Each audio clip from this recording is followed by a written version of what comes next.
I'm excited because I'm bringing back my monthly eyeshadow palette rankings. No matter how many palettes I've tried, I will be ranking them monthly. We are 3 months into the year, but that's okay. Today I'm going to be ranking all the palettes I tried in the month of March. There is technically one more palette, but I'm not going to be ranking it yet because I haven't posted the video yet, so I didn't want to give away anything, and that video will be going up in April. So let's get into the ranking. I have 4 palettes here, and it just happens so 2 of them are from Adept Cosmetics and 2 of them are from Teram Moon. And I do have dedicated videos on all of these palettes. The 2 Teram Moon palettes are in one video, and I did do comparison swatches for all the palettes with the exception of the Flying Fiddles palette, and I will be linking those in the description box. And for next month, I do plan on making sure I keep the video file of the swatches so I can insert it as I'm talking, so you don't just have to stare at me talking. You can look at the beautiful swatches. I always delete the original footage once I'm done posting a video, so this time I have to remember. I'm gonna make a folder. In 4th place is the Cyborg Choir palette from Adept Cosmetics. If you watched my video, you probably could have expected this one.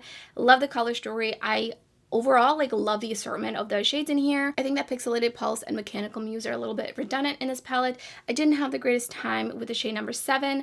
It's very, very, very, very sheer. It feels almost kind of hard pressed. It was just really hard to use. And also this palette has 3 squishy shadows. So all those reasons are why it is ranking so low, which I mean, there's 4 palettes. And I don't think it's a bad palette, but I think it has a bit more cons than I would like for me personally. And the price on this one is a little bit more expensive because there are some holographic eyeshadows in here, some special kind of shifty shades as well, and there are more shimmers than mattes, and I do definitely prefer the lower price point that Adept has to offer. And also this palette launched with an immediate 20% off code. You got in an email and it is a custom code, and I did use the 20% off code, and I'm glad that I got this 20% off. And I also feel like it kind of undervalues a launch when something is already kind of, I mean 20% off is not a heavy discount, but it's definitely a more substantial discount than 10% off. So I think that when a brand sends out a coupon code like that, I feel like it just undervalues. It makes me kind of question why it's so expensive in the first place. Could it have been knocked down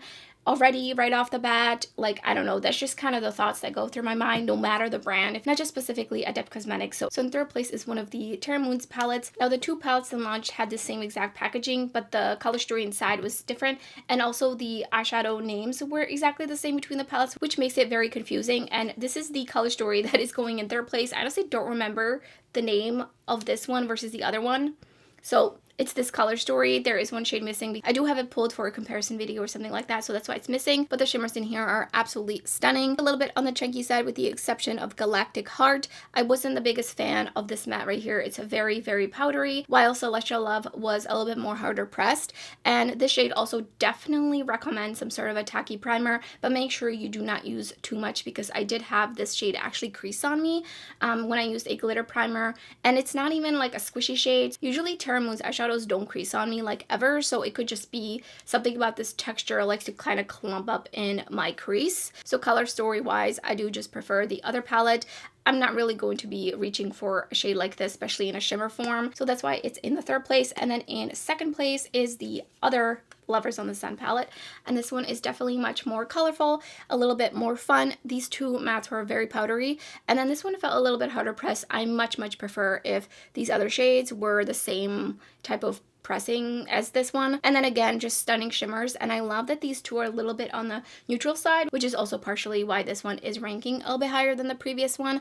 I just prefer the assortment of colors, especially the shimmers in here. These are super shiny, beautiful, dimensional kind of shades. Really love the shimmers in here. They are just so sparkly. And then in 1st place is the most neutral palette out of all of them. It is the Adept Cosmetics Flying Fiddles palette. I know it's kind of ironic that the 4th place palette was an Adept palette, and then the 1st place palette is an Adept palette. This palette really just pleasantly surprised me. There are no squishy shades in here. There are just some really beautiful, non-textured shadows. They are the Adept drier formula as well as very smooth metallic formula, specifically this one. But the more sparkly shades are Honey Spurge, Daffodil, Viola Bronze, the up here, these ones as well.